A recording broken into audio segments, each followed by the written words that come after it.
बिनि जि केम्पें बियो सानसे दंबावो आरो दासिम जों जिखिनि केम्पें खालामबाय बा मेल मिटिं खालामबाय जोबोद मोजां आरो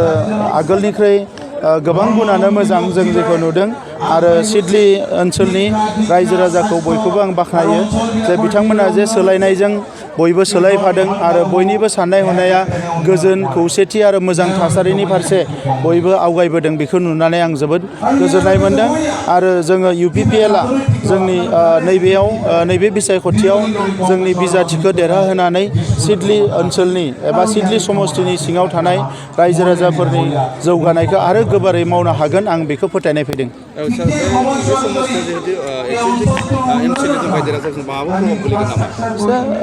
सिडली सालाकाटियाव देरहासार बसुमतारी बिथाङा बिनि MCLA जिहेतु बिथांमोना जेबो मावनो हायाखै रायजो राजाफोरखौ थगायनायजोंसो राजनिति खालामबोबाय थादों नंखायनो आं नुदों जे सालाकाटि समस्तियाव राजबंशी बर' मुसलमान बङालि जिमान हारिफोर दङ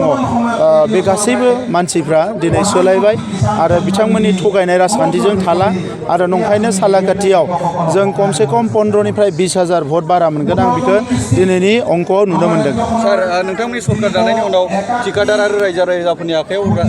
थाखा फैसा खम जाबाय होननानै दैदेनगिरि बिथांमोना बुङो। जोंनि सरकारा रायजो राजानिनो खामानि मावबाय थादों आरो BPF सरकारा BPFनि खामानि मावदोंमोन नाथाय UPPL सरकारा रायजो राजानि थाखाय फरायसाफोरनि थाखाय आबादारिफोरनि थाखाय आइजोफोर जौगानायनि थाखाय आरो सोरगिदिं सान्थि गायसननि थाखाय जों खामानि मावदों दा बे बाथ्राफोरखौ BPFआ बुजि मोननाय नङा बेखौ बुजि मोननो थाखाय BPFना आरो गोबां सम नांबावगोन मानोना बिथांमोननि राजनितिखौ जोङो मालाबाबो गनायबोआखै मानोना बिथांमोननि राजनितिया